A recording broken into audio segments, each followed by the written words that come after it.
we got new mics. Look at that. No DJIs. So hopefully it's a little bit better. I took 12 decibels off myself. That's a lot because y'all were saying too low is too loud. Whatever. I'm just giving you guys crap. We're just trying to increase the whatever that stuff's called, the stuff. Production quality. There it is. So, I guess let's go start off. Let's go see what the Greek is up to. Oh, he's running off. He's hiding behind a truck now. Golly, that little guy gets around. Look at him go. The Greek freak. What's up, bro? That's actually his voice pitched up a bit. He normally speaks much lower. How's it going? Here. Give us a wisdom. Give us a Greek wisdom. You don't always see when you wait. I don't know. Something like that. Seeing food. That's enough. It's enough wisdom. All right. Listen. My wisdom is don't trust Wait, him. I got it. Oh, You don't always poo. oh, God. I dropped the mic. You don't always poo when you pee, but you always. We have to keep it PG-13, Chris. Listen. No, I don't get to say my horrible things. That's not horrible. Yeah, well, you're It's talking. nature. Okay. It's nature. This guy. Stick him to weld and no wisdoms. So, where are we at with the Bluesmobile? It's empty. We took the motor out for some unknown reasons. Okay. I see your motor mounts. Yeah, those are motor mounts. Okay. And that's it. Everything else is getting ready so I can put it in for the last time. Oh. Look at that. This is just a mock-up, so not a final product by any means, way, shape, or form. We have a nice little a little Boosterino. Yeah. Not a Boosterino. Exactly, it's kind of a neat car, but this is an old car with some modern components. Yeah, this is so from here forward, this is all, you can see where they welded it. This is all Crown Vic. Yes. So this is a Someone Crown else Vic did that. subframe welded onto the Monaco original frame. Not by us, someone else did that. He did a nice job. Yeah, they did a pretty gosh darn good job. It's not It's easy to nice do. because this main subframe's aluminum, so it helps keep weight down, that sort of stuff. It's nice. He So- did a nice job. Also, it helps get rid of the torsion bars. So now it's coils. I don't know what brand. It handles pretty good. I want to say QA1s, but I don't know. I think it handles pretty good, and it's probably good for a little bit of high-speed maneuver. Yeah, high speed. Well, it's got cop shocks, cop tires, cop brakes, And cop motor. These are ZR rated, I think. Look at that, ZRs, baby, whatever the heck that means. That means you can go fast and not worry about a tire going out. Zoom rated, that's what it stands for. Zoom rated. So you can zoom in that son of a gun. See what else we got. We got a header here, smoke testing it. You know the deal, always on that smoke test. It's because you're always on that darn smoke test. I have a 2020 Scat Pack. I was wondering, what do you really need to make 530 horsepower? It's what we did. Our Lucifer cam, ATI lower, ported heads, E85, long tube headers. There you go. There you go. Don't need to touch the throttle body. Don't need to touch your manifold. It's all going to work. Sorry for the air compressor. These are supposed to have noise canceling. So again, let me know how you like these. If I'm too quiet, which it probably isn't the case, I can turn myself up, which I could, but I probably don't need to. So let me know. But we got this beautiful TRX in. This was just a simple intake catch can truck. And he said, gosh darn it, I want power, brother. And I said, all right, champ, I got you. So we're gonna do our level 2.5 upper, lower E85. Yes, sir, beautiful truck. And if you guys should know by now, I'm a complete wheel freak. This sucker is on, I wanna say they're the TE37Xs by Volk. So made in Japan. You got your nice little Volks. I love these. I love these wheels. Sometimes I think about these at night, how smooth the spokes are, how nice that powder coat is, the machine finish of the cap. You know, things that I shouldn't think about alone at night about wheels, but I do. So, and no one can stop me. What else do we got? We got the big bad daddy Jeep back on the Dynorino. We put a smaller pulley on there. My boy said, listen folks, I got a big boy motor in there.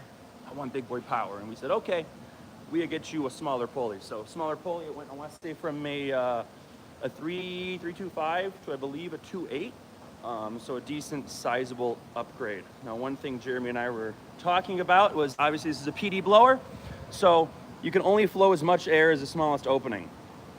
These only accept stock throttle bodies, so that's a little bit of a restriction too. So ideally it would be cool at some point in time to make a different snout where you can put like a 108 or something on there, but a boy can dream.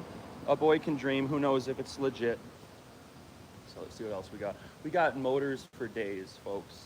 We got this motor. We got this motor. And we got that one that's an old motor. The Hellcat motor, remember that one when I was saying get yourself a Mother's Day present for your mom and get her a Hellcat motor? It is gone, so we no longer have that, but we have some other fun stuff. So this one, getting a new motor. We're gonna rework the fuel system. It's got a dual pump in it, so it's not bad. Unfortunately, it's rubber line on an E85 car. We use PTFE because the PTFE do not degrade like the rubber. So over time, excuse me, I'm burping, that's gross. Over time, the old rubber, it does the old rubber thing where it disintegrates, and then little chunks of rubber go woo, woo, woo, woo. And they keep going woo, woo, woo, and they go woo, woo, woo all the way to here, and then here becomes a fuel rail, and then the injector, and then it can't go through the injector, so it just clogs the injector. Last thing you want on your brand new motor is a clogged injector. That's a big thumbs down, gang. We don't like that. We don't like no clogged injectors because that melts the motor real freaking quickly. So gonna get rid of those. We can still use a stock pump. We're just gonna go -10 feed, -8 return, PTFE stainless braided. You know the deal, same thing we've always been doing. We ain't new to the game. What we are new to are these microphones. Let me know if you like them. See that transition? See how good I am at this? I'm a natural, folks. I'm a performer. I'm an engager. I'm what they call an influencer. It's the last thing I ever should be. I should not be allowed to influence nothing. As if I was. Everyone's in Geo Metros. Let's go see what my boy Ayo's cooking up. Wrist twisting like it's stir fry. And by stir fry, I mean billet valve covers. Billet valve covers. Look at this. Look at all this ventilation. I mean, there's not ventilation now because it's still, you know, let me flip it. It's still a solid piece of metal down there, you know, on account of being billet and being made from a single piece of metal. But at some point in time, these will all be machined out and ready for your ride. See me pointing? I'm pointing at you because you need them. So, oh my God, what are we making? If you could guess, it's a valve cover. Not that you can really see it, but that is that. So we do our first cut like this, and then we flip it over and we do the rest. So that is how production happens. Eventually, with more machines, one machine will do one thing. You know, it's like the Ford assembly line with Henry and the Model Ts or whatever he's talking about. I don't know. Jeremy's been watching this, hopefully not with the volume on. Hopefully he just gets to watch what my mouth says. That was bad. Anyway, we're here. Do you guys offer flex fuel where it switches to E85? You're no longer able to run 93. No, we would get you multiple tunes for that scatty scat. A 93 tune and a 85 tune with multiple different tunes for different ethanol contents in case while you're filling up. Uh-oh. Do we have volume? What happened? Hopefully you guys can hear me. What happened? Yeah, I don't know. It's not on. No one said they can't hear me. I mean, everybody can hear you. I know that. I mean, that's not a My problem. bigger concern is if it's coming through my phone mic or barely hear you. Can you hear me like this? Is this It's super not loud? working. Okay. You're smart. There's lights on the new microphone. Yeah, well, you know, Yeah, listen I can here. tell you it's not on because the light's flashing trying to connect to it. Oh. Maybe I have to power it on. You guys get a nice view. Yeah, this is very. Yeah, from the phone mic. Is it on? Yeah, it's on now. Oh, there we go. It's on now. Okay. Oh, there it is. So here we are. Here are the new mics. Sorry for that horrible audio quality. In my defense, the screen was facing the other way, so I wasn't looking at it while filming out there. I'm a good boy. Also, I don't need to hold the mic to my face anymore. So way better now. Yes, for Stop yelling at it. You don't need to yell. You don't need to yell. That's the whole point of them, is that you don't need to yell. And the noise cancellation happens. Yeah. Are these better than our previous mics? I'm gonna have to say yes. So now you're talking quiet. Yeah. So well, it's okay. Wait for him to get excited when because we get into my decibel some reados. questions. Oh wait, I got a could you should you, bro. Oh, you got one? No, I have a couple. No, I can't finish my sandwich either. What's going on, everybody? My turn to jump in here. Yeah, I got these ones with the noise cancellation and everything, so hopefully I'll do a little bit better. So I'm going to save the announcement that I mentioned for the end. The entire cover tour it. Yeah. was on my phone mic. Yep. Yeah, that's been in water numerous times. I'm really sorry. Good thing is we don't clip anything from the shop tour. Yeah, we don't. Yeah. So it's going to be now when the quality is there. Quality's here. So yeah, another day, another week in the books. A lot is happening. So I think we'll start with the could you should use the questions and stuff like that, and then maybe somewhere in the middle or at the end I'll throw in the announcement because I know we'll get a few more people pop in. But yeah, I think the coolest thing we have going on now is the Hellcat swap. Yeah. You go over that a little bit? I had Chris talk about it. Chris talked about it? Yeah. Wow. I mean, he gave a Greek wisdom, and we're not going for Greek wisdoms anymore. Oh, so, you learned your lesson on it? Yeah, a little bit of potty talk out of him. Oh. So you gotta knock that off. Oh, dear. I think YouTube's gotten a lot more lax with their monetization rules, so we can get a little bit more freaky with it. I don't think so. Listen, as long as you don't swear in the first minute, you're good. Usually. Yeah. So we'll see. I try not to swear. We'll see. We'll see if we get flagged on it. So why don't we start with yours, and then we'll go to the ones that were asked, because I know there's a couple earlier when you were walking around too. So we had one, and it was, can I run stock 6.4 injectors when I boost my car with turbos if I'm only going to run low boost? I'm guessing on like a 5.7 on a 6.5. or they're saying like stock injectors. Stock injectors, yeah. Absolutely not. So the what about 2 pounds, man? Could you run stock injectors while boosted? No, you can't. You couldn't. You shouldn't.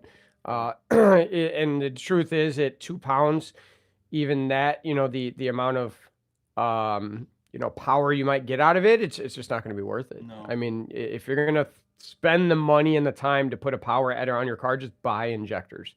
The one thing we say all the time is do not skimp on fuel system. No. I think that's a universal consensus here. So yeah, that's a no.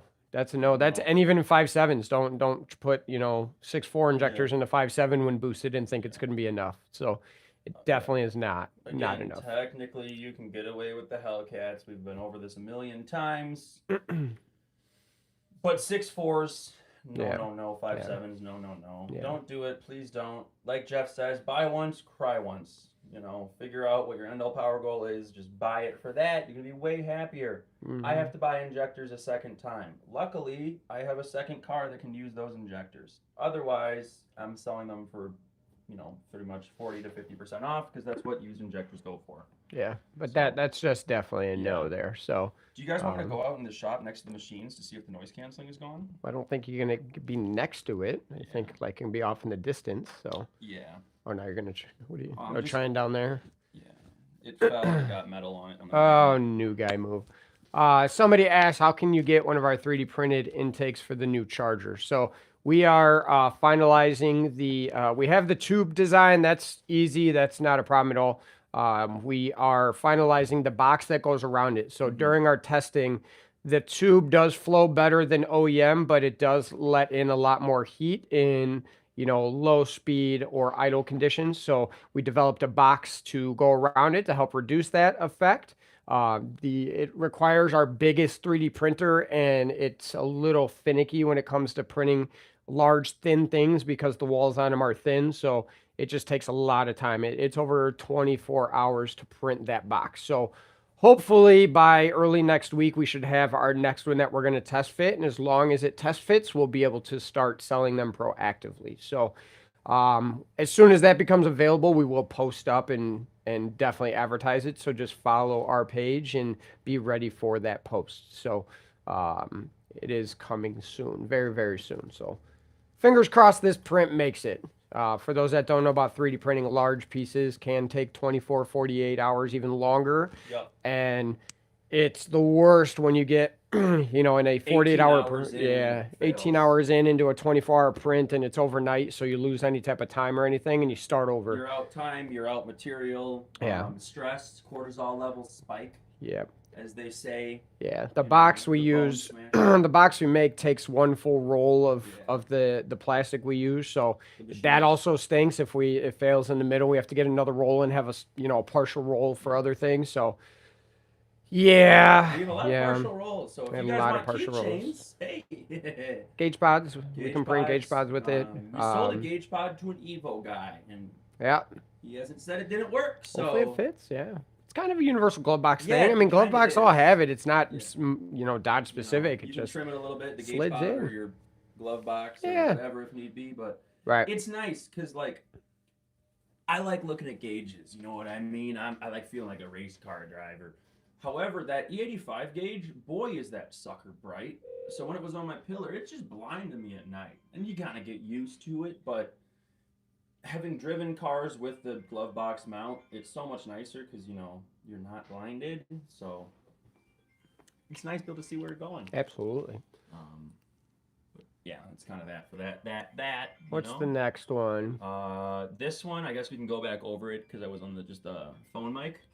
Oh, I don't know if you talked yeah. about it out there. I did, Yeah, but okay. I don't know how it That's fine, So yeah. Izzy the Goat says, I have a 2020 Scat Pack, and I was wondering, what do you really need to make 530 horsepower? Let's just say wheel horsepower. Yeah. That's what most people go for. So I would say to guarantee you'll see 530 to the wheels on it. You're gonna want our level 4 package with the upgrade option of the ported heads and a underdrive pulley. So very much basically duplicating the shop car to guarantee it. We've had some with less work get close to it or sometimes tip over it, but not as consistent in regards to that. So set of ported heads, our Lucifer cam would definitely do it. Yep. Underdrive pulley, 15% underdrive pulley, long tube headers, and just to make sure, injectors in the 85. So 2-inch or 1 7/8 inch long tube headers? it's NA, so 1 7/8 inch. Yeah, you want to keep the velocity high in that exhaust for the Venturi effect that it has on the exhaust there. 2 inches are for you boosted boys. Yeah, yeah, and even 1 7/8 can be for lower boost level Yeah. people as well compared to OEM manifolds. It's still beneficial, but If you're just around 6 pounds or something. yeah, but yeah, once you're exceeding, my number that I use is 900 wheel. Once you exceed that, that's when the 2-inch runners really start to shine. So. Absolutely. Everyone is saying that the cameras might sound way better. Well, yeah, I mean, Machines when you are turn going them from the on. background, I know. Yeah, when you turn them on, it's crazy how that works. Thank you, Tulo. Yeah. And don't forget to change those spark plugs regularly. Yeah. Phone grade. I just picked up a P3 gauge, hyped to install it. Did I miss one? Oh, yes. Yeah. Easy to go. Also asked, do we offer flex fuel when it switches to 85? You're no longer able to run 93. So our flex fuel system that we offer is for Hellcat powered vehicles only. It is not compatible with anything but Hellcats because of the PCM logistics. So for 392.57, there is no true optimized way to run flex fuel on that setup. So what we do is we normally supply an ethanol content gauge and then provide multiple tunes to optimize based on the ethanol content that the gauge shows is in the tank. So don't get drawn into the false claims of any flex fuel system in place. In my opinion, what makes flex fuel is the first two things you need is that it adjusts fueling for you. Second thing is adjust timing for you. Those are two main crucial points to optimize the correct tune and power. The third thing, which is a maybe because there is inferred logic which doesn't use it, but we are believers in having an ethanol content sensor in place that feeds into the PCM to alter those changes. So that's that asterisk next to it. So not required because there are some people that, tuners that have really got down and they're comfortable running the inferred logic. We just prefer to use the sensor with it. So, but 5739261 guys, sorry, there is nothing true that will fully optimize that fuel for you. Absolutely sorry, but standalone. Could do a standalone. Swap it, yo. Could do a standalone. Be a Like a pimp. core. Be a big pimp with it. Yeah, like the core. Like the core, yeah. I know. Has no issue running a Hemi. No. Gotta freaking love it. Speaking of, they asked me if I have any 58 tooth count vehicles that we want to put a core on. Jeff, Jeff, Jeff, Jeff, Jeff, Jeff, or Jeff. Wade if you're in here. And the McAllisters, Yeah. either one of them. Yeah. or Justin from New Zealand if you're okay shipping your car over here. Yeah. That I might mean, be a Chris bit- Mitchell, if he wants to, Yeah. I mean, I don't know if it's truly going to benefit him in the manner, but I know he Yeah, loves but doing it'd be, R&D. pimp machine. Yeah. So to clarify on that, we worked with HP Tuners to get the core to work with the pre-Eagle 5.7 and 6.1s. We started there to work our way up. So now we need a 58 tooth wheel setup, which is an Eagle 5.7, a modern 392, or a Hellcat vehicle. So Do it to your dad's car without telling him. do it to my dad's car without telling him. Wow, Yeah. it's not like I have a 392 that's sitting out there. Oh, I forgot. Yeah. Yeah. I mean, yeah, if they want to use that car, they can come down and use that one. But anyway, so HP Tuners is now looking to continue the growth with that product and get it to work. Now that we have the initial setup for the Gen 3 Hemi in there, it's going to be much easier to implement the next stages. So anybody interested, do hit us up and let us know. Otherwise, I'll probably give them my 392. I need to get on the wiring harness. See if they're gonna. I just don't like how mine looks. Yeah, that's going to be down there because they technically don't even make the harness Yeah. for what they have now. They subcontracted it, so I don't know if that guy is going to do the same thing for the Gen 3 Hemis or not. I have a feeling it's probably going to be a jumper harness for a different company's harness, but we'll see. We'll see. Maybe we'll make one if it becomes popular enough. So, yeah, who knows? We'll go from there. We should start doing more. What do you call it? More Manny swaps. Make it easy. Yeah, there you go. Let's see what else they're saying. Seif by the guys. What's up, Seif? I just picked up a P3 gauge, hype to install it. Will DefShare picks once installed? Please do. Our boy Eric says, simple HP 90 trans brake and bump box coming soon. That was some of the big news from this past week. What are your thoughts on that? I know he's been working very hard on it, so it's nice to see that hard work pay off. 100%. But for those that didn't see it, our good buddy John Sipple has developed a trans brake / bump box capability with the factory HP anything. So HP 70, 90, 95, 75, anything in there, he can add this feature to it. It will be retroactive to any vehicle as well. It can be stock, although he does highly recommend to get a billet input shaft because it is very, very tough on those components. Yeah. So Well, wouldn't recommend it, but just stating how he was able to pull it off, it is compatible with any HP transmission, ZF transmission. So that is a game changer for turbo cars. And I think he's kind of proven his point. He's actually, last I saw in Texas 2K, he's #1 in the heavyweight class right now. Shoot. Yeah, by almost quite a scored. bit. You almost did, but good catch.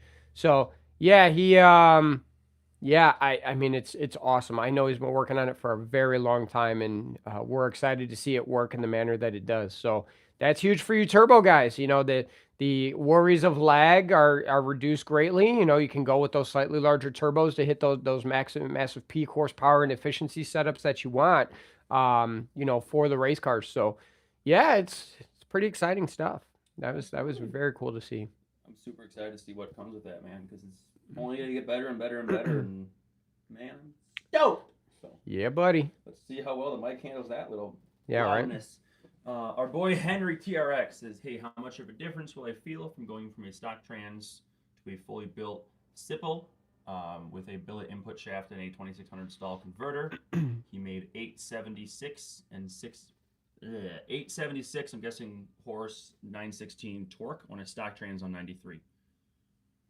Where did you see that? Boop, boop. Oh, another one down there. Mhm. How much of a difference? How do you feel? It's, you know, the beautiful thing about, you know, Sipple's transes, you know, yes, it's a built trans, so on normal shifting, it's going to be a little bit firmer. It's just the way it goes with the materials that are used. But I mean, driving around, it doesn't change much other than that. I mean, you just have the confidence behind it that it's going to work. So you don't have to fear. Now, interesting, you know, the power level you're at, normally you'd be able to, you know, maintain the stock trans for a while. So you don't, it's not like you're going to go out and run a quicker quarter mile time or anything like that by swapping the transmission per se. But what it will do is just give you the reliability of having that transmission in place. John has worked really hard in which, you know, the transmission is very streetable, very street friendly. So yeah, it's it's not like like I said, you're going to run a different ET if you have proper trans tuning in it. It just basically mirrors right over into a built transmission. And then as the power turns up, that's when you realize the benefits when you're at, our shop car had 1500 wheel, for example, and it shifted like butter. I mean, and we took that trans apart after the fact, after dozens of, 8-second passes on it at 4,700 pounds, and it looked brand new. So massive props to Sipple on what he does Boy, is inside it of there. him But with what he makes. yeah, from a normal driving standpoint, there's not really a performance improvement other than the shifts are crisp and slightly more aggressive consistently, and it doesn't fade in any way, shape, or form. So definitely on a TRX, get that billet input shaft though. Absolutely get that. Jeff says, so what you're telling me is my 2-1 shift won't throw me through the windshield now that he has a Sipple unit? No, sir. Yeah. And then not quite. And a proper converter too that doesn't, get lost when it's doing what it's doing. Yeah. So yeah. Excuse me. Whoa. Izzy the Goat responds back, do you need excuse me, sorry. Izzy the Goat says, do you need to upgrade the fuel pump to do all that? Referring back to that 530 on E, or only the fuel injectors? So on a generally on a 5.7 392, as long as your fuel pump is happy, the stock fuel pump is fine. Our shop car, which set the record, at 1035 in the quarter at almost 132 miles an hour, is a bone stock fuel pump. We just have ID 1050 injectors on it. So I mean, I have had customers over the years where their fuel pumps get tired, and then we just throw a stock one back into it. But as long as the pump's happy to start with, you're good. Yep. So so you don't need a fuel pump upgrade for E85 on an NA car. Yet we'll see. We have something in the works, so hopefully we'll see if we can change that answer. But it'd be a good problem to run a fuel on system. our car, which made just over probably 550 wheel, give or take, we didn't dyno it with some of the updated changes we did, but I can tell by the ET that we're definitely over 550 wheel. Stock fuel pump ID 1050s and still had room to go for injectors. So no sign of needing a fuel pump in any way, shape, or form. So just a proper set of injectors, as I've said 3 times, ID 1050s would be what we recommend. Absolutely. What is going on with the 392 shop car, Jeremy? It is almost returned back to other than the cam and performance parts, it's almost back to a stock vehicle. We put a full interior back in it. There were a couple bits that were missing when I bought the car, so those are all on order. So it's going to be a 100% complete car. Sold the front runners on it. The rears are still available, but now it's just a street car with a hole in the bumper. Yep. So I guess that's the only thing. It's going to go up for sale, because I have the other Charger, the 6-pack. We set out to do what we want to do and spark the NA game again, set a record, which we did, and now I'm passing the torch on to Chris Mitchell. So we have some things in the works. His engine and setup is identical to what the shop car was. He just invested a ton of time into brakes, I guess you can say, and some drag reduction. Yeah, drag reduction. So something that I think is an oversight for a lot of people is we talk about weight, but actual drag. So what we mean by that is rolling resistance and things that your vehicle has to fight against. I wish we weren't using my phone because I could show the video. Yeah, it's okay. So you give an example of what we're talking about. He went up to change his brakes and he went to spin his front wheel. So anybody with a rear wheel drive car, if your car is in the air and the wheel is unloaded, it technically should free spin. Well, he realized that one of his wheels wasn't turning without a lot of force. And it basically turned out that there was a ton of drag from his brake setup. So he spent a ton of time investing in pretty much every 15-inch conversion option that's out there. And finally landed on one that he can take one finger to it and spin it, and the thing just keeps going. So that will translate onto track time 60 to 130s, because something he struggled with was, running the quarter mile. He always kind of fell off on the top end, and we were chasing, trying to figure out why, because, dyno made sense, but his mile an hour didn't make sense. Well, after finding this, we did realize that, he was having a massive drag issue at his front wheels. So he changed the 15-inch conversion, and now they free spin like crazy. I mean, you can spin it with one finger, walk away, make a sandwich, and come back, and it's probably still spinning. So that translates drastically to, an ET and mile an hour. So we're excited to see. So he's going to be given the next level upgrade that we have. So it's no secret what we have in the works on that. We work with Don Grimes to port a set of Eagle 5.7 heads for us. I challenged him to get the flow characteristics to equal what our ported 392 heads were. And he basically nailed it on the head. So we have a set of 5.7 heads that are on the way that have enlarged valves in it, and the flow characteristics mirror the heads that were on my car originally. So that's huge. Well, that's the piece about it. The reason we did 5.7 heads, if you don't know, is they have a smaller chamber size and geometry, so they actually increase compression. So the equation we have figured out is we should see roughly a 2.1 point bump in compression, putting us at 13-to-1 compression out of a bone stock bottom end 392. Characteristics of my shop car with ported heads, Apache heads. So we didn't sacrifice any head flow, but we do have, over 2 points worth of compression. So, give or take, pending what we find out, it should be about a 40 to 50 horsepower bump. So, Chris made, it was like 525, 530 wheel on his setup before, but he didn't have ported heads originally. So like I said, our shop car made about just over 550. So that being said, with now him having heads that flow the same as our ported heads, Chris we are hoping to see about 580 to 590 wheel horsepower with the same amount of torque, because we didn't sacrifice any head flow. So his whole torque and horsepower curve is literally just going to raise up across the whole RPM range. So, that's from 1500 RPM up to 7,000. It's literally just going to take it and raise it.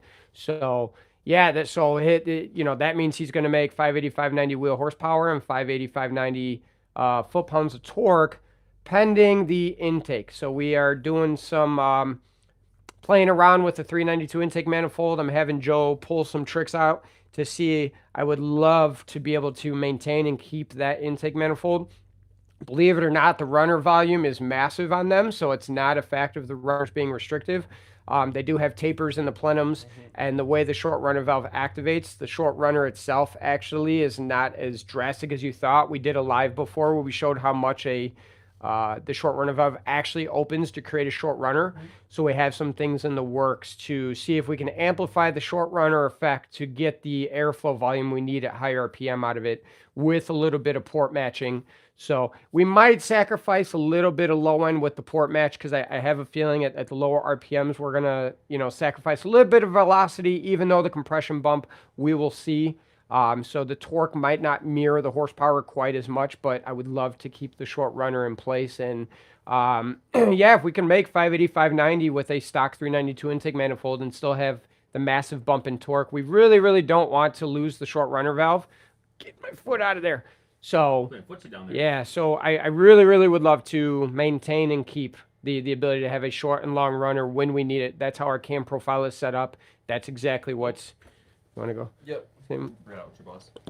Did you turn it off or just leave it there? Okay. We'll just leave it over there. Double up on the stereo. So, man, he's slamming the doors. Angry elf. So yeah, that's kind of what are in the works. So in regards, again, back to the main question, my shop car is for sale. So if anybody wants to buy it, they can buy it. It has the heads cam set up, the engine and trans, everything in place that set the record. It's going to have full interior in it, with most of it being new. I got a cool set of wheels on it, so it's back in street form. So it is it's a hot rod. Might trade it for something else if anybody has something they want to trade. I just said it. You said it at the same time I did it. It is up for trade. So yeah, it's we'll see. We'll see what it brings. I don't know. So yeah. How much? I was gonna list it for like $28.5 is what I was gonna post it up for. I have a dealer offer for trade-in. So I have a bare bone basic number that I can't go below, but $28.5 is gonna be the number that I posted listed up for. So it is going to have right now it has the 15-inch conversion all the way around. I am gonna put you know, the OEM brakes back on it for like streetcar status, unless somebody buys it beforehand with the 15-inch conversion on it. It will have a full catback exhaust. It's going to be full streetcar form. So unless somebody buys it beforehand otherwise and wants something different, but that's going to be the plans for it. So let's see. Yeah, there's that one. Pros and cons to a two-step. So what a two-step is, for those that aren't familiar or haven't really been given a full explanation on it, a two-step is a second rev limiter that's usually put into place for whatever reason. Most commonly used for anti-lag or helping to build boost out of a turbo setup. But a lot of bracket racers or drag racers will use it to try to get more consistent launches as well. Sometimes a standard foot brake will give a more aggressive leave, but a two-step is essentially a triggered rev limiter that you can set in place. So pros to it, it can be consistent, makes, you know, launching easier. You know, it allows for more fine tweaking and adjustability for your leave at a track. If you hook it up in certain form off of a button, you can do rolling two steps with it. These things freak out sometimes with it, but I have several customers that do it. So you can do that. The cons to it, it does throw misfire codes. The aftermarket two steps that are in place don't get the full benefit of anti-lag. So some people do confuse two steps with anti-lag when they're two separate things that actually work together. So sometimes you need your tuner to adjust a tune. If you're a turbo vehicle hoping a two-step to aid in spooling up, there are tuning tricks that you can put in place to assist that with the combination of the two steps. So yeah, I mean, they are very hard on everything, from, you know, valve train to exhausts to, you know, basically what it's doing for the aftermarket two steps, it cuts spark. So it doesn't cut injectors. So obviously the injectors are still going to spray. There's just no ignition that happens on that revolution. So it's very harsh on tensioners. If you've ever seen a video of under hood during a two-step, they are super harsh. So, you know, it's one of those things, you know, understand it's not very friendly on your engine, but everybody, when it comes to racing and everything like that, we don't care. We want to go as fast as possible. So, yeah. Reference Henry's talking about he doesn't know what happened to let go one day. Could be tired on your transmission, Henry. Absolutely. Yeah, get the billet perfect, billet pads, perfection there. The most common on those trucks, what happens when you're making power like that is the input shaft fails. So if it was a sudden thud and then nothing else, it's very common. The E-drums used to be a big issue. They reinforced them in newer years, so you don't see as much of that, but that is a possibility as well. But most common failures on the SUVs and trucks is a snapped input shaft or blown E-drum. So you will be in great hands with that billet input shaft and the pads. That's the last thing you're going to have to worry about now.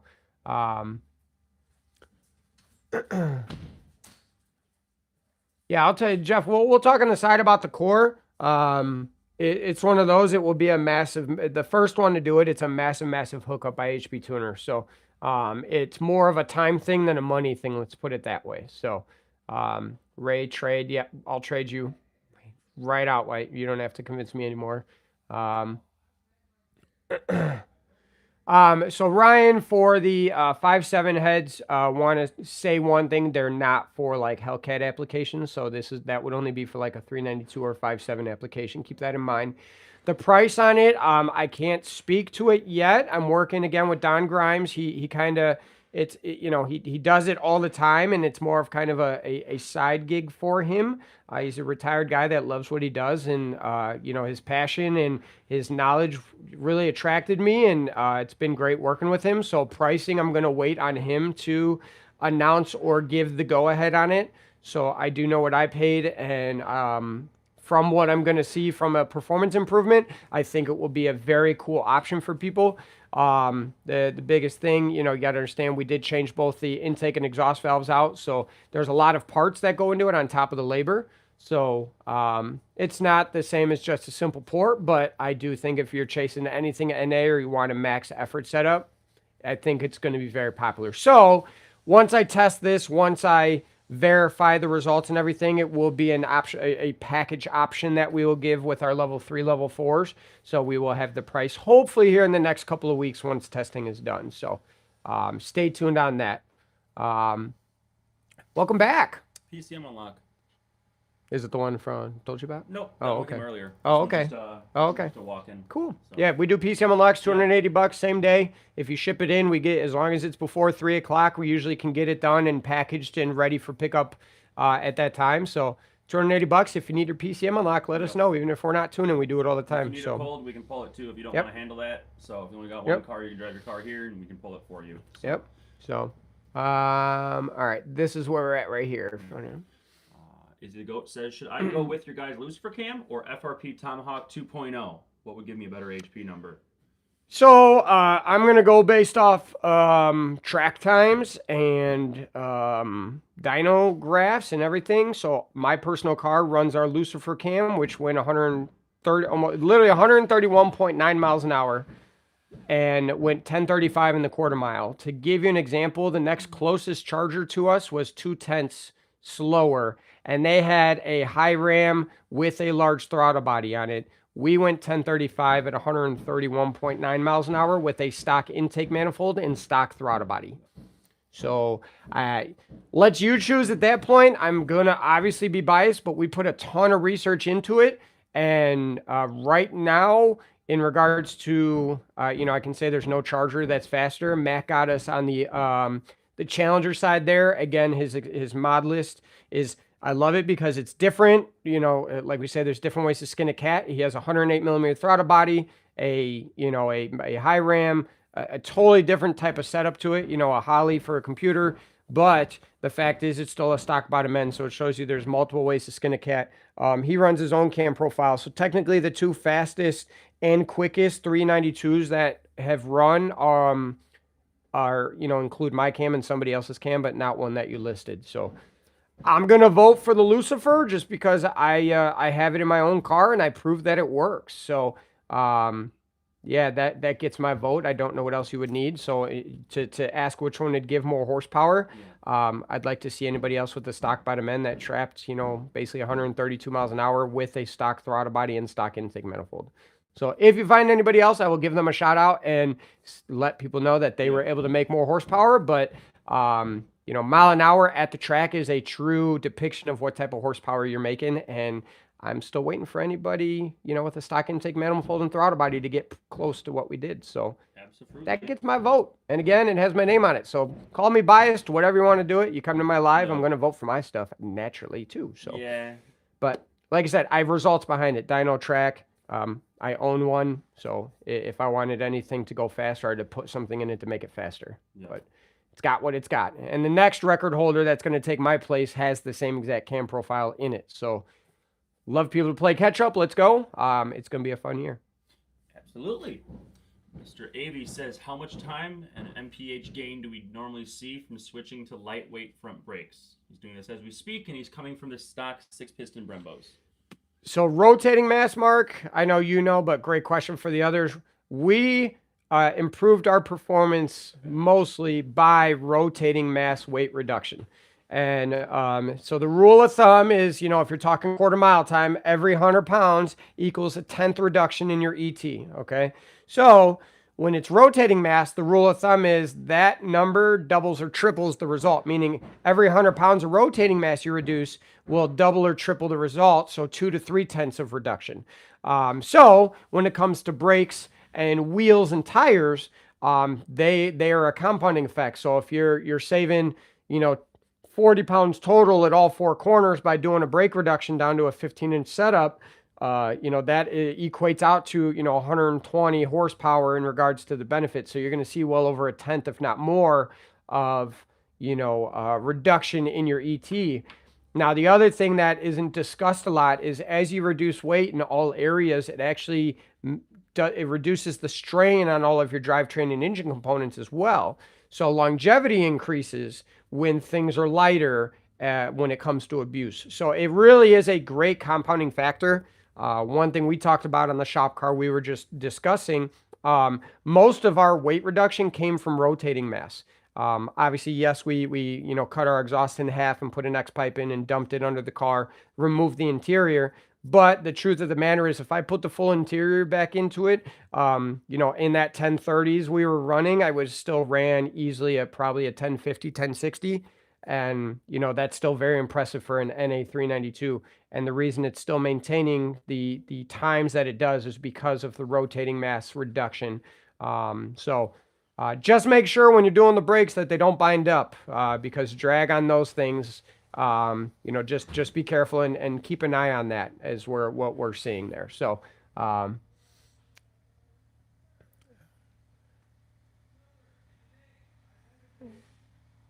let's see, going through the questions there. T51 mod for the 6-pack. Why are Cook cats only rated for 500 horsepower each, but you say they can handle 1,500 total? Is that based on the short-term power before fuel is dumped, or the cats to try and cool them down? So Cook's has two different style cats that they offer. They have their standard green cats, and then they have their high output green cats. So it depends on which one. I've never said the number 1,500 out of an individual cat from them. They do rate their high output green cats to over 1,000 horsepower. But those Is are that each, or is that as a pair? It's as a pair. I do believe. I mean, we can pull it up real quick in the background if you. Oh, you got not on the computer. I will pull it up and see if I can find the exact number. Hi guys, I'm gonna entertain you while we're doing this. Just kidding. We're using AI again, like we did last week.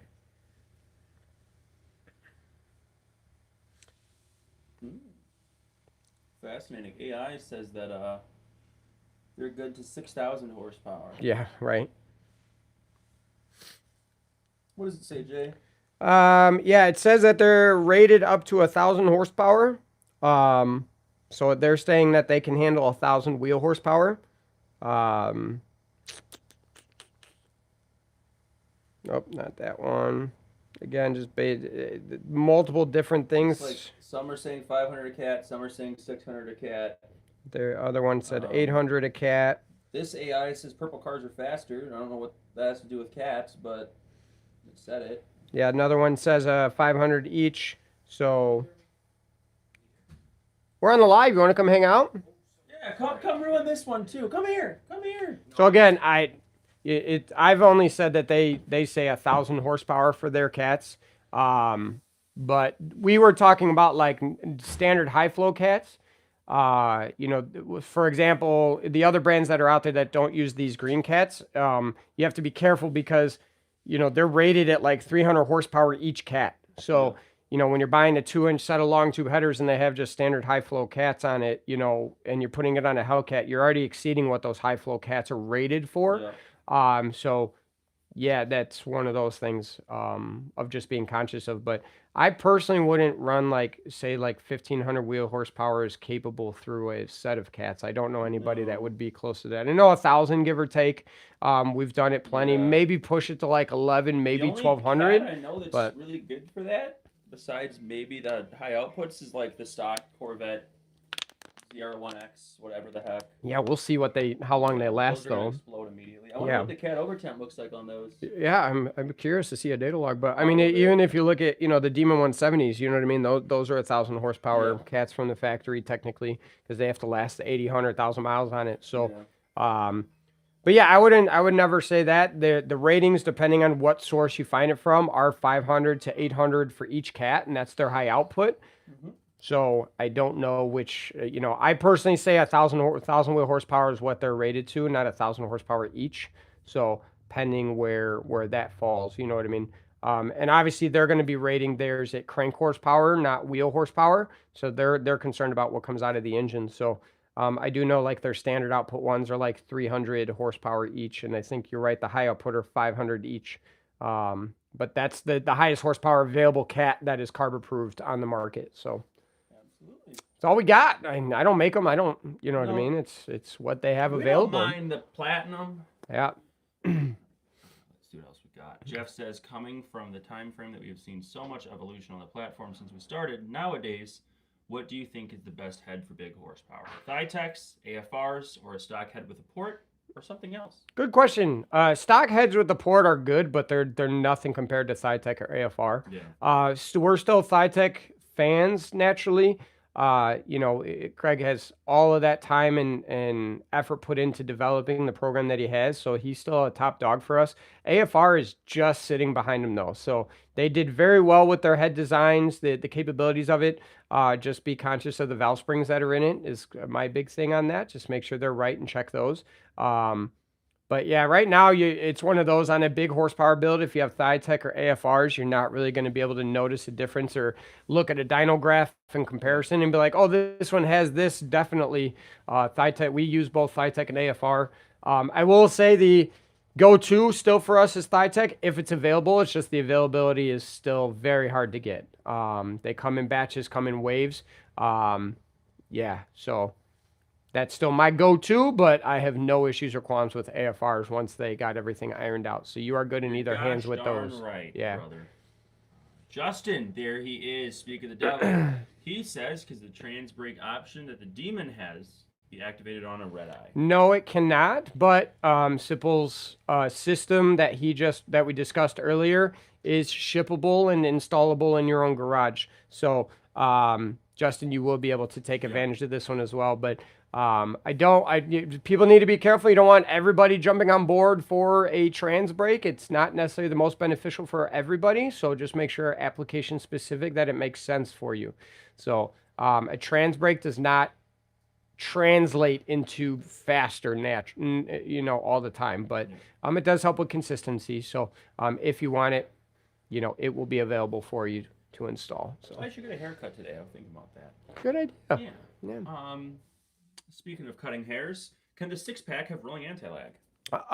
No.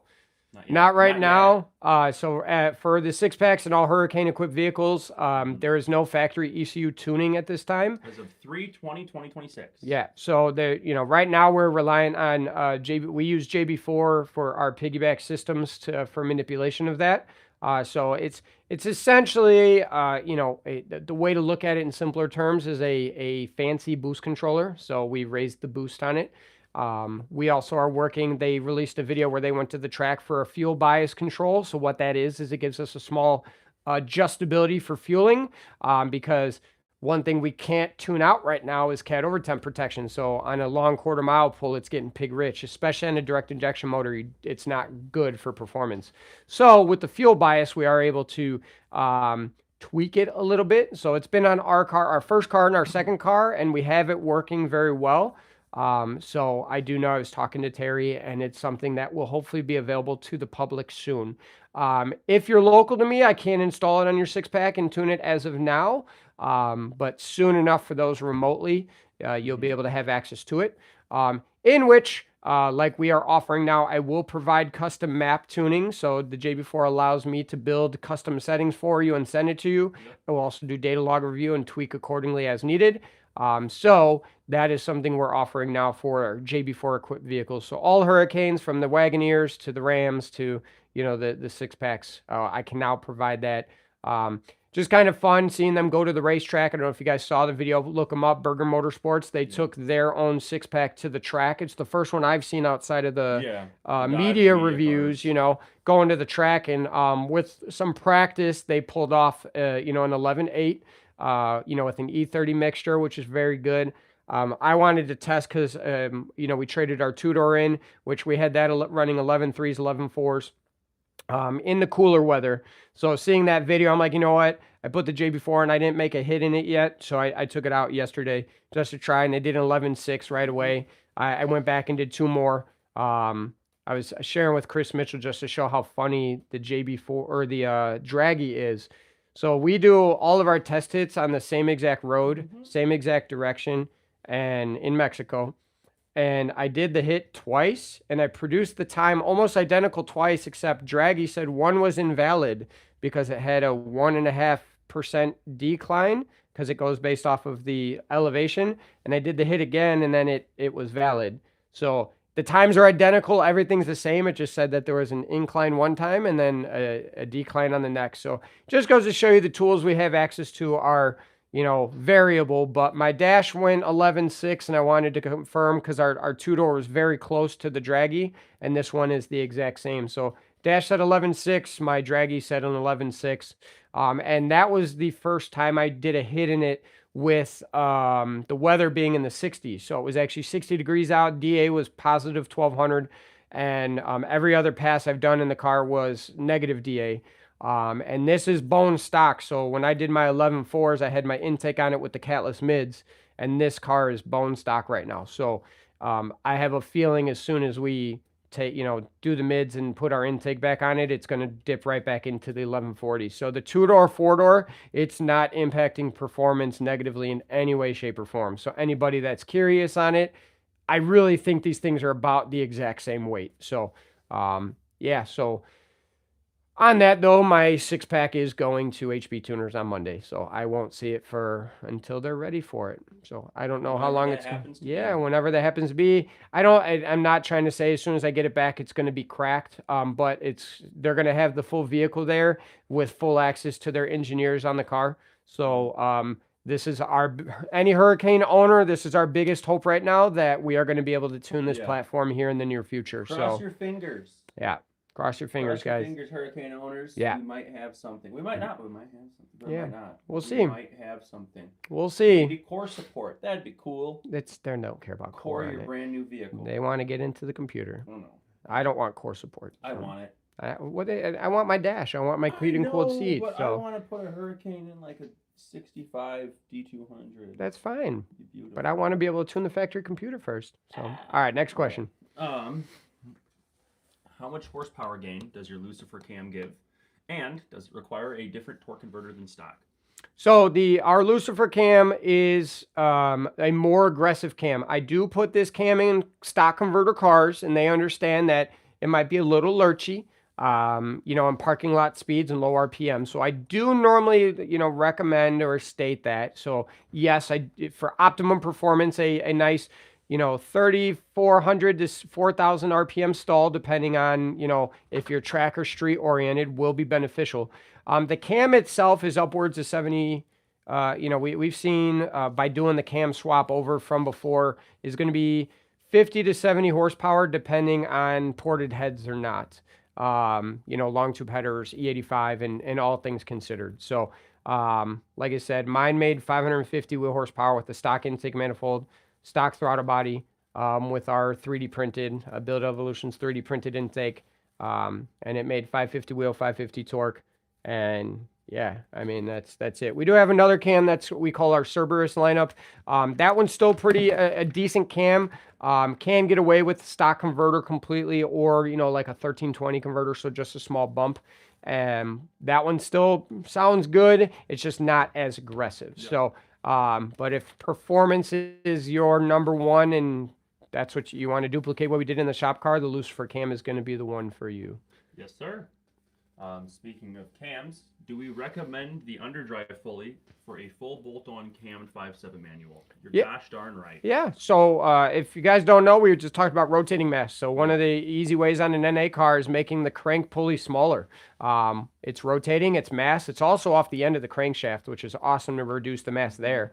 So yeah, it's very beneficial. I've seen between 5 and 15 horsepower gain depending on the overall setup from it. That's why those 3.6 guys go so gung-ho for like the billet lightweight pulleys. Yeah. Because they don't have that many aftermarket parts, and that's a great way to free up a little bit of horsepower. I'm actually surprised it's not more common of a mod. I really am surprised really by that. See it that commonly. Yeah. It's interesting to me, but we brought light to it, and we are getting quoting and installing more underdrive pulleys, it seems, now that it's being talked about. But I think from a horsepower gain standpoint, when an NA journey is what you have, I think the underdrive pulley is one of the better bangs for your buck comparative to a lot of things. You know what I mean? At an average of a 10 horsepower increase by simply putting a pulley on it. Yeah. And it doesn't necessarily impact the charging voltage too bad. You know what I mean? At idle, it still charges fine. So your water pump still spins fast enough. You don't have to worry about overheating like some people think. It's not that drastic, but I highly recommend it for any cammed vehicle that wants a little bit more. So Sure thing. I'm gonna run one on mine. We ran one on the shop car. Yep. We're gonna put one on CJ's Jeep. Heck yeah, So dog. everyone gets an underdrive lower. Everyone. Let's see what else we got. win NA. Yeah, win NA. Win NA. Don't do it when you're boosted. Your Hellcat doesn't need it. It'll actually make your supercharger spin slower and lower boosts. I guess that's the ticket for the 87 octane guys with Hellcats. There you go. Run an underdrive pulley. Yeah, do a 15-inch wheel conversion, run an underdrive pulley. I mean, you know, just knock it out. There you go.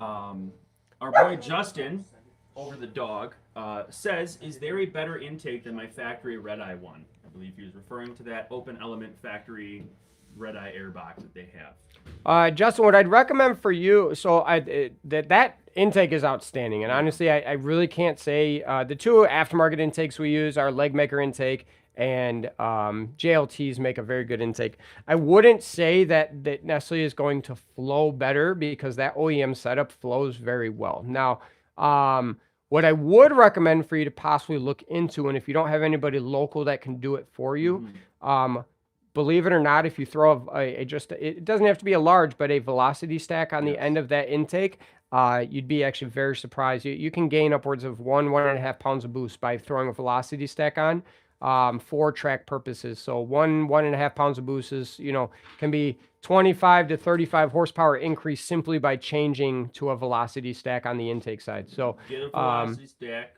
shoot us a data log, and we gonna get you set up. Yeah, if you were more local, I'd say we'd print one and ship it to you, but I don't know if it'd be worth your while for, because of where you're located. Should we announce what our boy Justin did? What? His time that he got? We did. We did? That was a couple weeks ago. Yes, we did. I don't recall. My I bad. know. You don't remember yesterday. Yeah, I don't remember a lot. Yeah. Anyway, if you guys didn't know, our boy Justin, you got his 8. Everyone give a virtual round of applause to our boy Justin. He is in the 8-second Cool Kids Club. So, someday I'll get there. Someday. Probably not. Maybe. I have to learn how to shift, so we're gonna find that one out. Yeah, use your left leg too. Speaking of, because I know me and you talked about it before with my weight and the horsepower needed to get there. How much horsepower do I need on a typical full weight, let's just say 4,200 pound car, to get an 8-second pass when you're stick shift? That's driver hard. mod, That's a driver mod. I mean, the power output to run an 8 is the same. It all depends on how you shift. Would you drive it? Me? Yeah. Your junk box? It's a good No, built car. absolutely not. I would. No way. I am sorry. not? I don't drive. Have to use the No, Flintstone I don't. No. I'm sorry. He doesn't trust me. I don't. That's why you're in the office. Yeah. Yeah. Got him. Golly. Yeah, no. I don't drive it. I don't very rarely drive customer cars. I I know. don't even do that. So that's why we build them so they can drive them, not me. What does it prove if I get in the car and run an 8 and you get in the car and run an 11? I can't drive worth a gosh darn. Okay, so what's the point? It's your You- car. You're a That's driver, fine. brother. I've It should driven show a lot that of you're stick shift driver cars. mod. That's Listen, fine. You I can sell it as a service. The proof is on YouTube everywhere that I have a driver mod, so I'm okay. I don't need to prove anything else. That's The for proof you is on guys. YouTube everywhere. Yeah, I drive. Yes. Yeah. So, but yeah. When we talk about optimal clarity says, when you talk about changing cat over temp, are there different temperature thresholds that you can adjust for a particular cat design, or do you just have to turn it off along with a DTC for it? I never turn a DTC off there's no DTC for cat over temp to start off. So there's nothing there. So for cat over temp protection, it's an inferred temperature. So there's not a physical temperature or sensor sitting in the cats to determine what they're at. It uses a rough calculation based on ambient temperatures, air charge temperatures, the amount of fuel being used. So it's basically a predetermined calculation system in place that's saying at this amount of fuel being burned, you're making this amount of torque combined with this airflow. So you have to be making this type of temperature. So there's not an actual, thermometer in place or a temperature sensor to tell us where it is. So the way cat over temp protection works is it has essentially a starting point and then an ending point threshold, and then a limitation of how much additional power enrichment essentially can be added in a given time frame. So it basically is you can monitor a data log and see what the temperatures are for the inferred of the cat over temp, and then you can adjust those thresholds and then the maximum of what the cat over temp is. So That's kind of how it works. So there's no DTCs for cat over temp protection in any way, shape, or form. It's just a matter of adjusting those thresholds and how aggressive it kicks in. So like we said, is once we started seeing newer cars, it would kick in sooner, and then because of that, it would hit the cap quicker, causing the aggression of the cat over temp to be worse on newer cars than older cars because of the regulations that were in place. So either way, it's just not good for performance in any way, shape, or form. And technically, it's not good for the cats either, but I understand what they're trying to do. They want to save it. Yeah. Jeff says, one day I want to try for the 8-second club. Listen, brother, you have a trans now. You have a converter now. Yeah. I'm we'll just get it saying, now. I'm just saying, you're We'll going to get get it that now. 8-second club, brother. What the heck is that? I You're like don't my know. daughter. You have to go to the bathroom. Yes, You're like all fidgety. Anyway, back on track. Are we? No. Oh. We should be train drivers. We should go drive trains, man. Do that for our live stream once from like the cockpit or the cabin or whatever they call it. I'm the good. bridge of a train. I'm good, bro. Anyway. I'm good. Yep. Justin says thanks off to the track this morning for this morning. Oh, yep. What time is it over there? Are you watching this at like 7 in the morning? Is this like your morning Saturday? Yeah, would it be Saturday? Are they ahead of us? Maybe that. What's your exact I don't time even know. and address? Don't need to get that far, it's but not gonna be a problem. yeah, I'd have to Google it, but Yeah, I don't know if he's 12 hours ahead. would be that would make well. I don't think 12 because that'd be 1 o'clock in the morning. I mean, if he's that big a, I mean, a that is supporter, the that's morning. outstanding. Yeah. But I don't know. I don't know. 7:39 a.m. Is it Saturday Is it Saturday? or is it Friday? It is Saturday. Hey! Wow. What's happening tomorrow? What's Wow. Sasha investing? Is that how that works? He's in the future. Oh, we have a my- time traveler. It's Holy crazy. crap, guys. That is kind of mind blowing, Listen. right? We're sitting here. It's 1:40 p.m. on. Yeah, it's 1:40 p.m. on Friday here, so he's literally in the future. Yeah, I'd be out on my porch That's drinking crazy. coffee at that time, man. You're not awake at Yeah, 7:30. yes, I am. I wake up at Okay. 7 every day. Some days I Okay. go to sleep again. I am up at 7. All right. Well, good luck, Justin. Get those data logs for us, buddy. We'll get that. All right, we'll get that PB. Hopefully, do that trans adaptive reset and verify your tire height is correct. So we got to get that trans shifting back on point. I have a feeling that the adaptive reset will help out. So Also, I know I say it almost every live stream. If you guys call in, do us a big, huge solid. Leave a voicemail. Please, please, please leave a voicemail. Had a guy call in that emailed and was like, yo, I thought you'd just see it on the caller ID. We have like 100 calls a day. So if you don't leave a voicemail, Yeah. you don't get a call back. There's the Yeah. only way I can get you a call back is if you leave a name and number. I got you, though. yeah. So, Hi. Hi, Pickles. Are the girls up with you, or are they all napping? We'll see. It takes a second for that to come through. it's like There's 30 the wave. seconds. Yeah. Yeah. It's kind of creepy to watch. Easy to go says, how much do you guys charge to get that ATI underdrive pulley? I don't know the list price. Excuse me, off the top of my head. Jeremy's about to pull it up. If you're already doing a cam with us, because we already have to take off your timing cover, and to take off your timing cover, we have to pull off your lower Yep. pulley. If you do a lower pulley, like an ATI at that time, we literally just put it back on as part of the normal install process. So there's no additional, kind of like headers when we do a cam package, there's no additional header labor. Yep. Kind of like the same thing. However, if you're just coming for the ATI pulley, the price is about, if this is the right one, Yeah, they're like The price is about 400. Yeah, 440. it's about $440. Just under 440 bucks. Now, what if someone just wants that installed, nothing else done? They just bring in the car, says put an ATI on. Just send us a Yeah, just send us send it a to it. I quote. don't know. Hi, Evelyn. Hopefully you're feeling better. Hello. She had to go home from school yesterday with 100. She got Oh up my to 101 fever again. Yeah, we Girl. just got over strep throat and she got whipped with this one. So, yeah, There's enough heat there to make a nuclear reactor out of it. basically.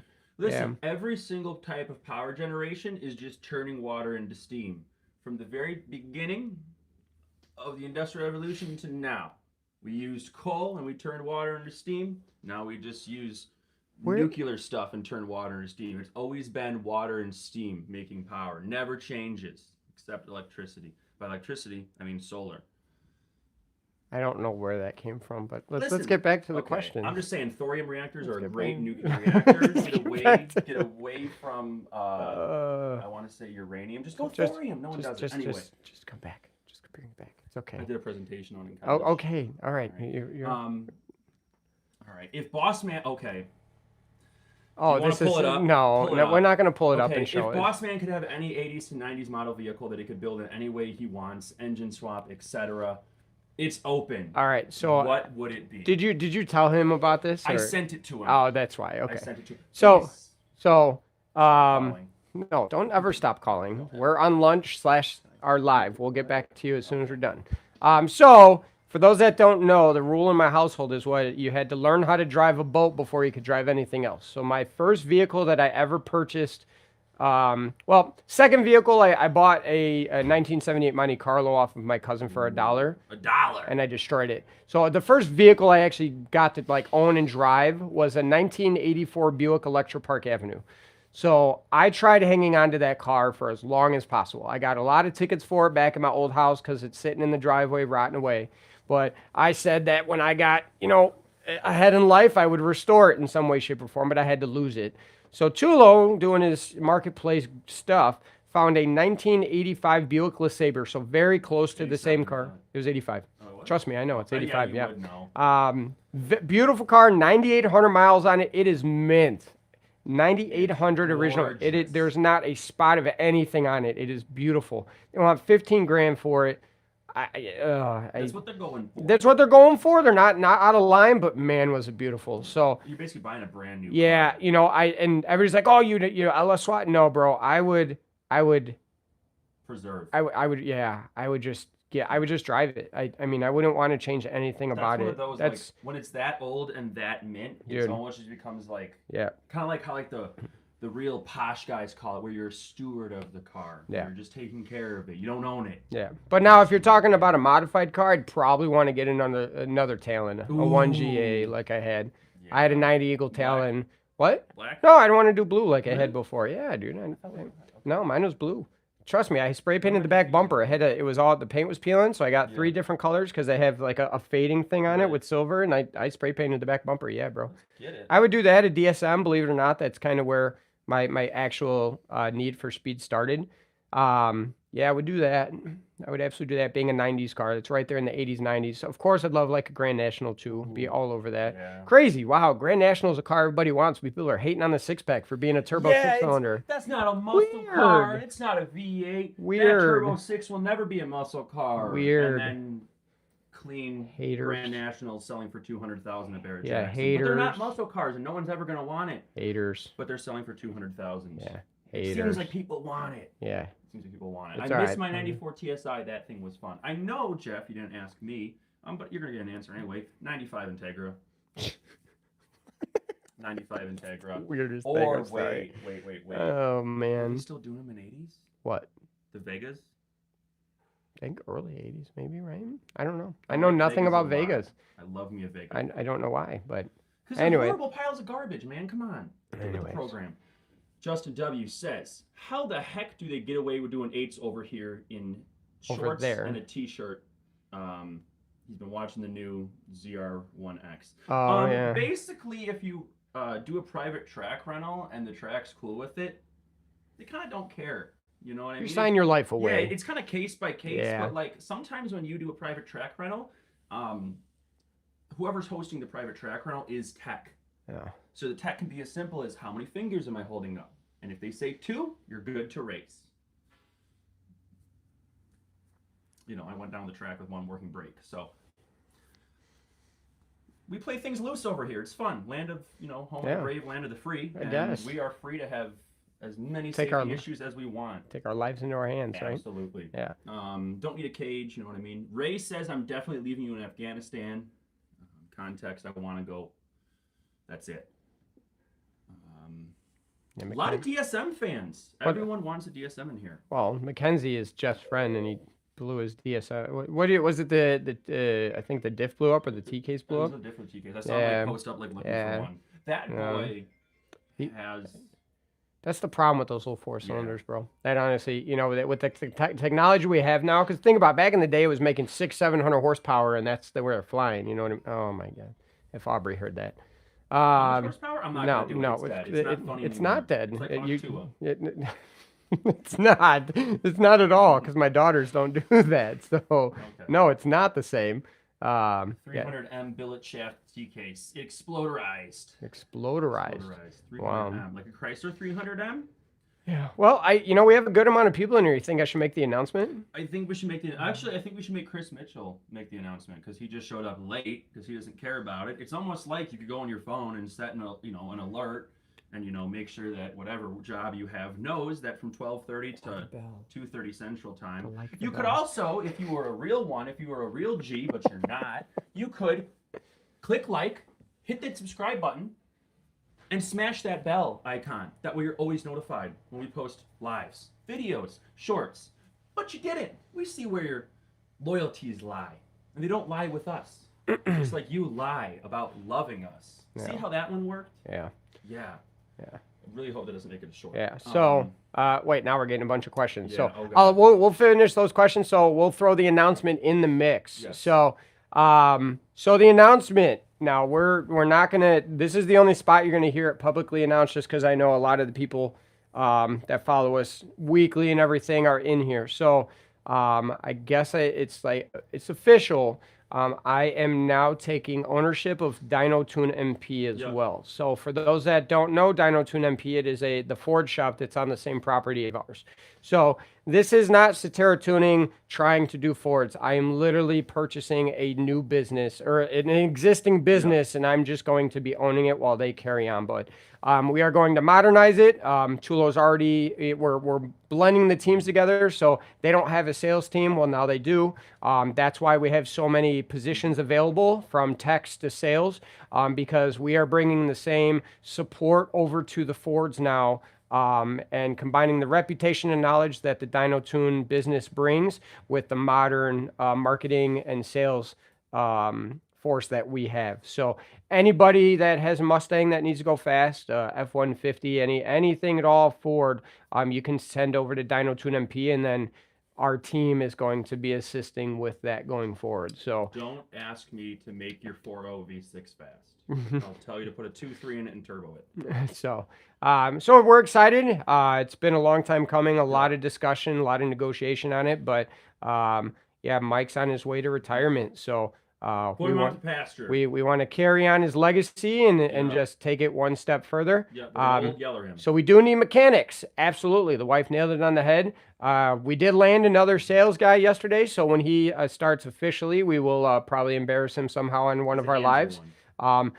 Ironically enough, not even knowing, he is a Ford guy. So it's going to work out well. So we're going to have the perfect blend there, but he has a lot of experience in the performance community. So yeah, we're excited, guys. It's going to be really cool. What? I don't know if it's technically a shop car. What? Because we don't own it outright. My mom's that we're just going to do shit No, too. no, I'm it's gonna ask what we can do too. no, we're fine. Community-based No, build. we have plenty of people for that. So, do some black wings. If send people me them black in, wings. Send them in. We do them. Yeah, we'll We do do 'em. black wings. That's not a problem. Send them in. We'll put a Maggie in it. We'll put a 416 in it. I do see you asked if we ever got Michael's Trackhawk figured out. So I know we were talking about it last week. Sadly, that Trackhawk has a ton of mechanical issues that we're still trying to weed through. So from a tuning standpoint, that I'm very limited on what I'm capable of doing. It's been one of those things where we start tuning it, things are going well, and then it develops an exhaust leak or an intake leak or an injector O-ring failed or a pipe broke and a flange gave out. I mean, literally, it's been constant for that truck. And the most recent thing I've been kind of experiencing with his, which I've been sharing with him, is it will, it basically chokes itself down. So like I tell the guys and share with them, on a data log, the throttle's open, timing's positive, feeling's on the money, and the car just shuts off. We kind of did a quick diagnosis on it, and I had him remove the charge pipe from his turbo setup on it. And literally when he removed the charge pipe, he said the truck drove like stock. So something's going on with the turbo setup that is causing a restriction when the charge pipe is on. And it just gives you an example. It's a big 426 engine, excuse me, with a pretty aggressive cam profile that's in it. So, you know, when you have a charge pipe on it that's going down to turbos that are underneath the car, there's not a lot of reserved air inside that charge pipe. So if those turbos are having issue moving air, whether it's the air filters, the turbos themselves, or whatever the case may be, it's basically choking of air. So we tried doing different springs in the blow-off valves. We tried doing, you know, we tried removing one of the blow-off valves. It improved it, but not quite as much as the charge pipe off. But I keep throwing tunes at it to try and compensate for mechanical issues, and I'm doing whatever I can to get that man down to Texas 2K. Wide open throttle seems to be the only area in which you know, there's no issues until after wide open throttle pull seems to be when a lot of the leaks kind of come out, and then we're dealing with bank-to-bank variances and, you know, more aggressive stalling situations. So I am doing everything I'm capable of doing through a computer to try and help. But sadly, with the amount of mechanical issues that are going on with that car, another one is the torque converter. I don't know if during installation or something, he has a 4,000 plus stall torque converter that's staying locked up on diesel all the way down to the end of, you know, so everything is just against the kid when it comes to it. It's fighting him every way, shape, or form. So I am doing, like I said, everything I can, trying to force it to run in the conditions it's in, but there's only so much I can do via a computer when I have so many things battling on the other side. So we're trying everything we can. So, but Gotta love it. yeah. So, Mr. 810 says, can I get 500 horsepower wheel or crank? On a Hemi 5.7 Nag 1 NA and high RPM like 7,200. So, A10, are you talking 500 crank or 500 wheel? You know, that's going to be more of the, I guess, the differential. I would tell you this: 500 wheel is, you know, not happening out of a 5.7, especially, you know, yeah, with a Nag 1 car, it's just not going to happen. You know, if you're talking 500 crank, that's roughly just over 420, 425 wheel horsepower. Hard to do on a pre-Eagle.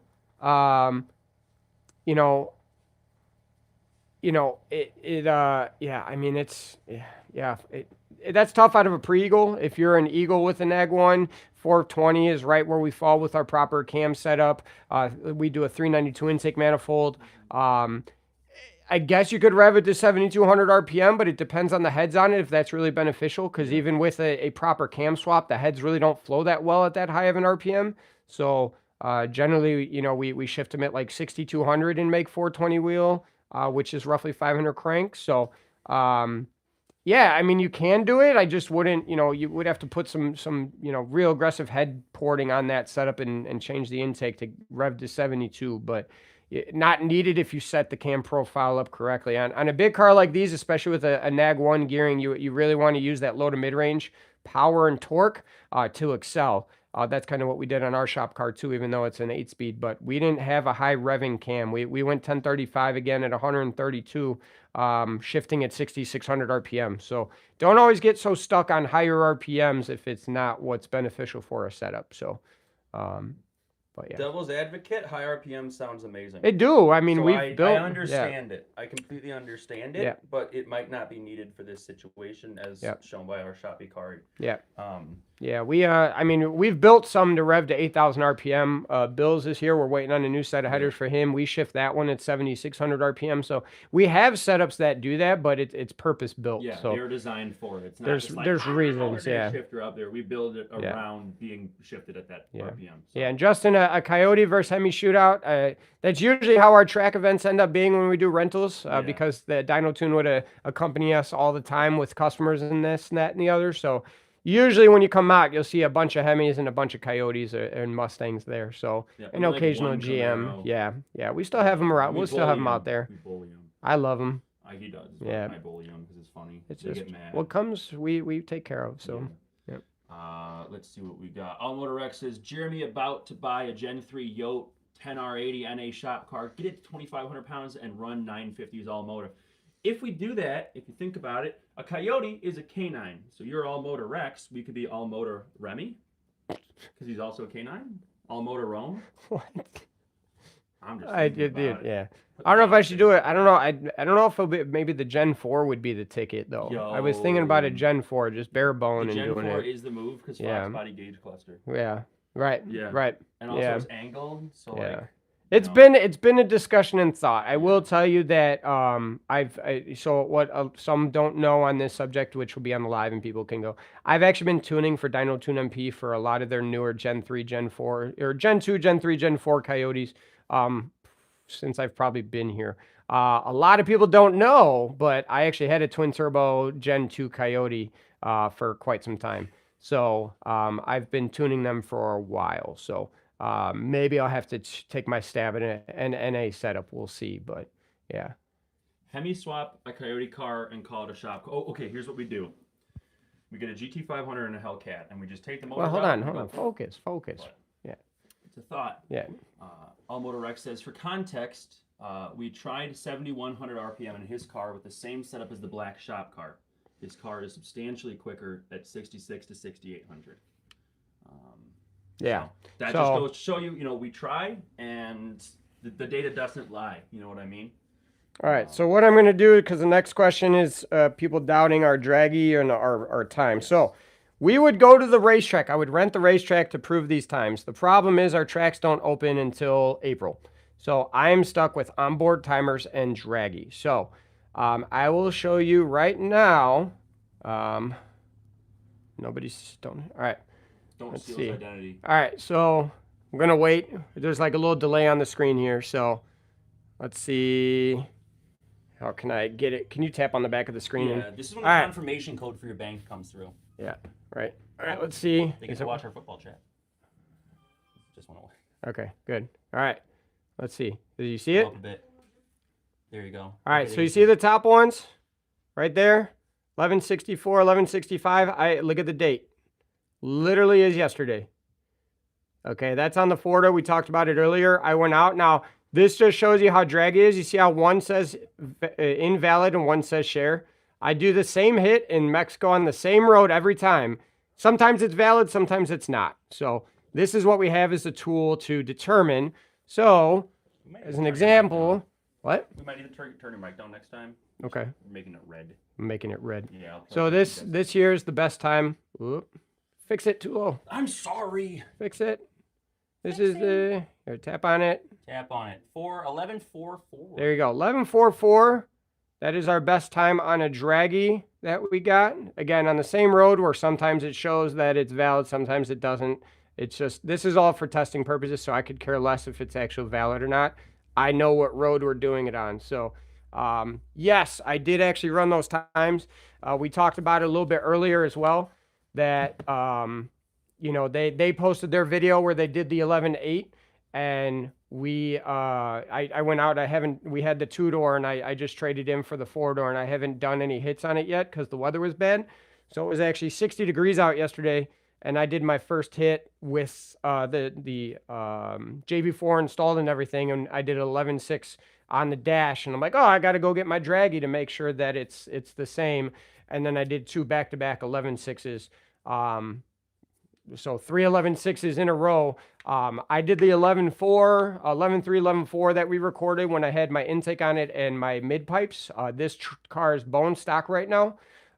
So once I get the mid pipes on and the intake on it, it's going to drop right down into the 11.3, 11.4. Also, when I did the 11.4 pass, it was 32 degrees out with a minus 1,000 DA as an example. And yesterday was a positive 1,200 DA at 60 degrees, and I still did an 11.6 3 times back to back. Hey, gosh darn good. So yes, I actually did do it, and I've done quite a few in regards. Less than 24 hours ago. Yeah, less than 24 hours ago. Look at it. It was at, Yeah, I mean, I've done probably 50 hits between the 2-door. 170 runs. Probably For 0 to total. 60.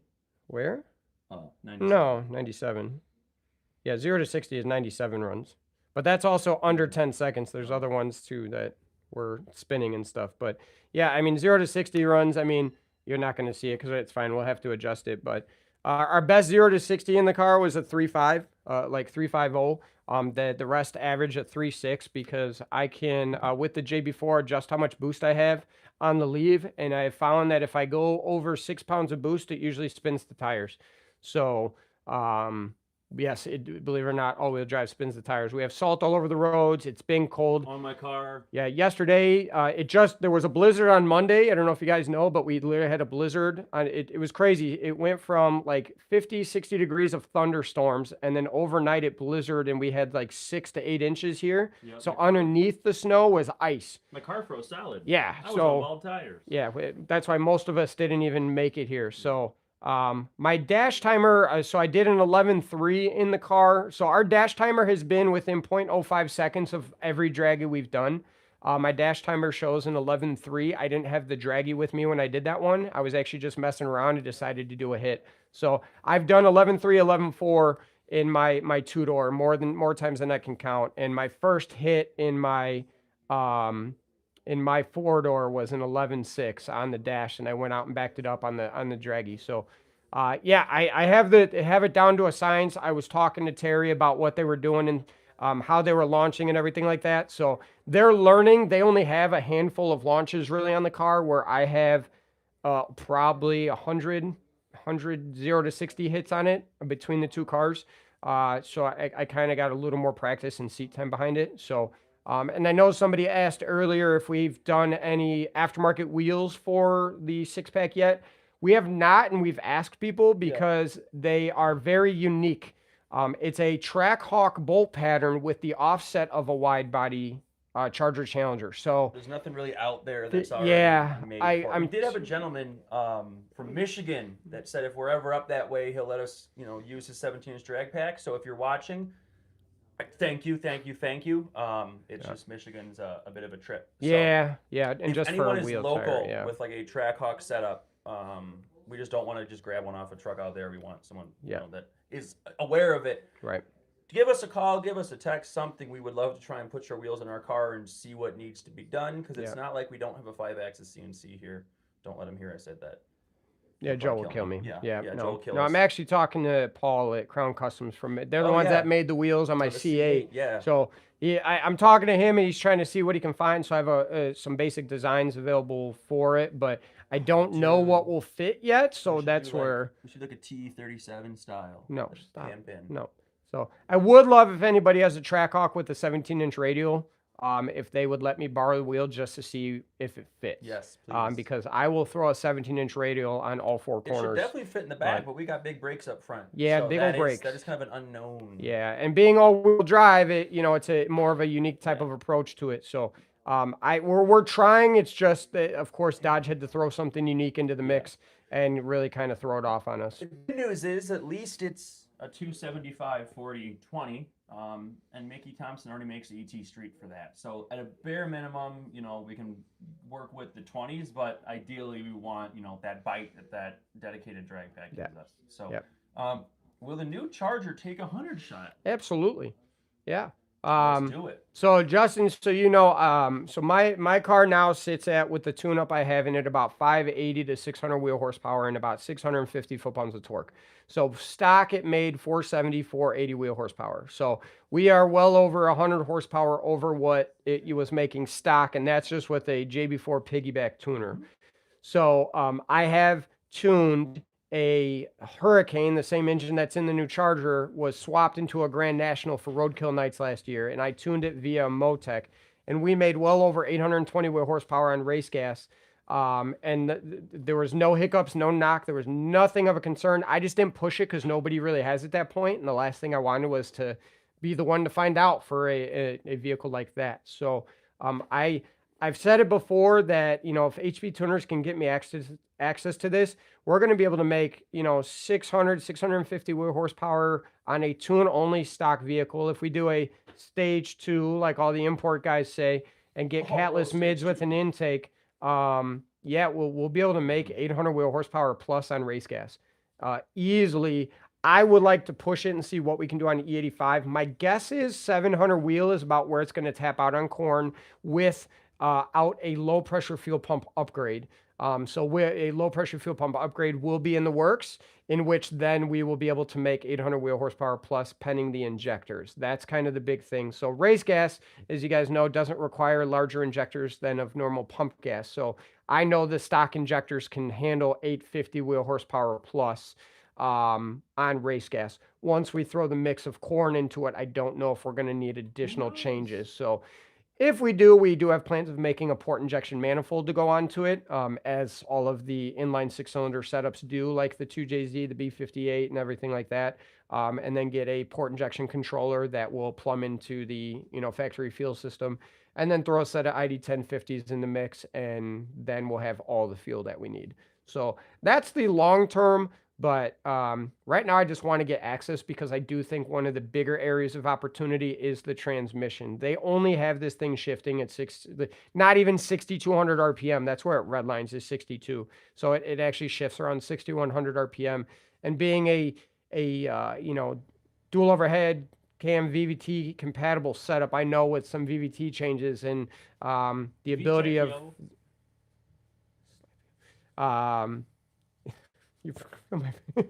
but with the capability of having access to that and the ability to control boost better, I don't see why we can't rev this thing out to 65, 60, 600, if not more, with good fuel, and really take advantage of what it's capable of. So I know why they did it in stock form, and the fact is it still runs 1220s, 1200, 1220. Yeah. I would say with practice, 1190 to 1220 is what these things run stock. And, the fact that they barely even touch 6,200 RPM and still do that is pretty impressive. So this is where, that performance of these six packs is really going to shine. Imagine if we rev it to 66, 6,800 RPM with race gas. And I see you skipped the number. What's it?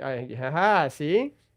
And really push it, you know what I mean? And see, I think it's going to be a very impressive setup. So I'm super stoked for this. Brandon, we've been saying we need track hog wheels. Homie, get back from Texas and bring me a set. But we want ones that grip. Also, we wanted smaller wheels, not 20s. But I guess we could put a 20 on to check the offset. Right. I really wanted a 17-inch radial for it. So, but that being said, we've been on here a while, so we appreciate it, guys. We're going to get back to it. I got Satera Tuning on the dyno and a couple others. So love you. Thank you very much. Have a safe and wonderful weekend. Happy spring break to those on spring break. Good luck in Texas 2K. Goodbye.